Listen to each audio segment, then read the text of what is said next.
Imagine करिए आप एक बैम्बू ट्री को पानी दे रहे हैं कई सालों से। विजिबल ग्रोथ, वर्टिकल ग्रोथ कुछ खास दिखाई नहीं दे रहे, बट आपको ये मालूम है कि बैम्बू ट्री नीचे अपने रूट्स को स्ट्रॉन्ग कर रहा है, क्योंकि बैम्बू ट्री की ये खासियत है कि वो 10-15 साल शायद ज़्यादा हाइट में आपको दिखे ना, बट सडनली वो शूट कर जाता है और बहुत ज़्यादा हाइट बढ़ जाती है। ऐसा ही हमारा जर्नी रहता है जब हम एसआईपी में इन्वेस्ट करते हैं। आज के इस वोलेटाइल मार्केट में क्या मुझे मेरी एसआईपी को रोक देना चाहिए या उसे कंटिन्यू करें, क्योंकि ये मेरा सबसे बड़ा एडवांटेज बन सकता है इसका। इस वीडियो में उसको हम डिकोड करेंगे। नमस्कार दोस्तों, मेरा नाम है रोहित नायर और आप देख रहे हैं डिकोडिंग फाइनेंस। तो सबसे पहले ये समझ के लेते कि एसआईपी एग्जिस्ट क्यों करते हैं। देखिए, किसी को भी पसंद नहीं है कि अपना पोर्टफोलियो नेगेटिव में जाते हुए देखिए, बराबर। और एसआईपीज इसलिए भी नहीं बने हैं कि मार्केट हमेशा ऊपर जाएगा। तो एसआईपीज इसलिए बने हैं क्योंकि मार्केट हमेशा वोलेटाइल रहता है। आप जब बाय करते हो हर महीना कंसिस्टेंटली सेम डेट पे सेम अमाउंट के साथ, तो कभी मार्केट ऊपर है तो आपको उस हिसाब से यूनिट्स मिलेंगे, कभी मार्केट नीचे है तो आपको यूनिट्स ज्यादा मिलेंगे, क्योंकि आपके पैसे कांस्टेंट है, डेट भी कांस्टेंट है। तो जब मार्केट नीचे जाता है तभी भी आप बाय कर रहे हो, जब मार्केट ऊपर जा रहा है तभी भी आप बाय कर रहे हो। ऐसा है कि इसलिए एग्जिस्ट करते हैं क्योंकि वो आपके रिटर्न्स को, जो परचेस आप कर रहे हो उसका कॉस्ट को एवरेज आउट करते हैं। सो बेसिकली एसआईपी क्या करता है, आपको डिसिप्लिन रखता है, मार्केट्स के अप्स एंड डाउन्स को वो नलिफाई करके आपको एक स्टैंडर्ड रिटर्न देने की कोशिश करता है। हमारे जो सीईओ है बाइटोक म्यूचुअल फंड्स के, जिनका नाम है मिस्टर आशीष सोमया, इन्होंने एसआईपी का एक डेफिनेशन बनाया था, जो एक इंटरव्यू में उन्होंने बोला था एसआईपी का फुल फॉर्म होना चाहिए स्टेइंग इन प्ले। क्योंकि आप जितना टाइम मार्केट में रहोगे ऑटोमेटिकली आपके रिटर्न्स बेटर बनते जाएंगे। अगर आप देखोगे तो एवरी फ्यू इयर्स मार्केट नए हाई पे टच करता है and every few years market नीचे भी गिरता है। तो ये जो प्रोसेस होता है ना, मार्केट इसलिए रहता है कि जो इम्पेशेंट है उनको मार्केट से निकाल दे और जो पेशेंटली मार्केट में रहे हैं उनको रिवॉर्ड करे। तो इसीलिए हमें कंसिस्टेंट मंथली इन्वेस्टमेंट करना through the form of SIP एक अल्टीमेट मुझे लगता है टूल है जिससे हम ग्रोथ कर सकते हैं। टाइमिंग द मार्केट क्या ये पॉसिबल है? Impossible. But staying consistent in the market and staying for a longer time in the market, क्या ये पॉसिबल है? डेफिनेटली पॉसिबल है। तो वोलेटिलिटी नॉर्मल है, बट हमें जो देखना है वो देखना है कि मैं कितना टाइम मार्केट में कंसिस्टेंटली रह रहा। Should I stop my SIP जो मेरा स्मॉल कैप और मिड कैप में है?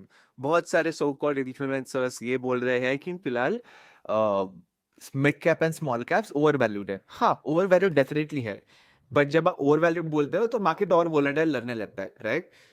बट क्या मुझे मेरे एसआईपी से में स्टॉक करनी चाहिए? चलो फिगर आउट करते हैं। सो अगर मार्केट वोलेटाइल है तो मेरे जो मिड कैप है और स्मॉल कैप है ये ज्यादा गिरेंगे।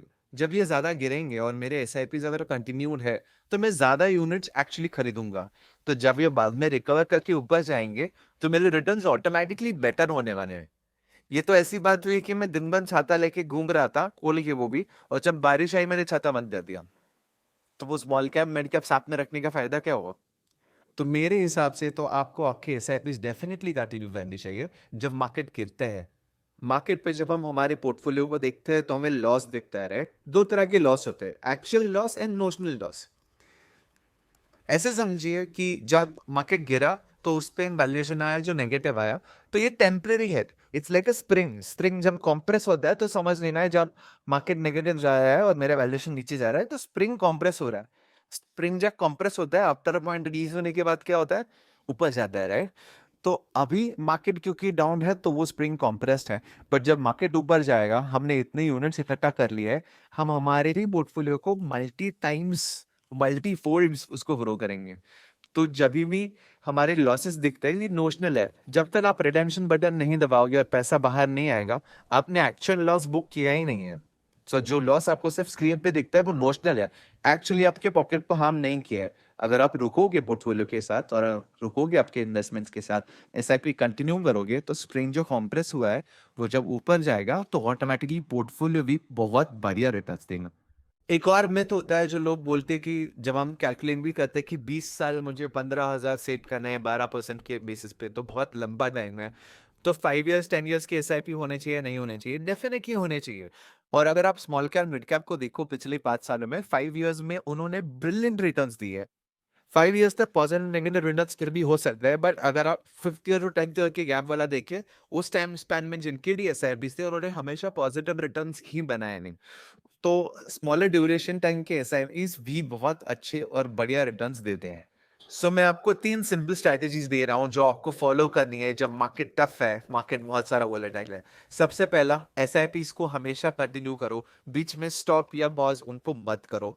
अवॉइड इमोशनल डिसीजन मेकिंग, जहाँ पे आपको लग रहा है कि ऐसा कुछ होगा, तो शॉर्ट टर्म बहुत सारे नॉइज होता है मार्केट में, उस वजह से आपको आपके एसआईपीस बंद करने की या रुकाने की जरूरत नहीं है। पर इन्वेस्टमेंट प्रोसेस बहुत ही बोरिंग है, इसको बोरिंग ही रखो, उसको इंटरेस्टिंग नहीं बनाना है। It's a boring process, keep investing month on month, year on year, let it compound, let it take its own time, magic of compounding will happen और आपको बहुत ही अच्छे रिटर्न्स मिलेंगे। सो आपको एक बोरिंग प्रोसेस को फॉलो करना है और आप उसको फॉलो करोगे तो आराम से आपका कंपाउंडिंग होता रहेगा। और अगर हम देखें तो इंडिया इस फेज पे है ना, बहुत सारे एकदम गोल्डन फेज में है इंडिया। तो इंडिया जब एक गोल्डन फेज में है, ग्रोथ फेज में है, तो आप कौन सी साइड ऑफ हिस्ट्री रहना चाहते हो? जो इंडिया के साथ ग्रो कर रहा है, या जो सिर्फ ग्रोथ को देख रहा है? आप चूज कीजिए। और आपको अगर ये कंटेंट पसंद आया है तो इसको लाइक और सब्सक्राइब जरूर करिएगा और आपके दोस्तों के साथ भी ये वीडियो को शेयर जरूर कीजिएगा। मिलते हैं नेक्स्ट वीडियो में। Thank you.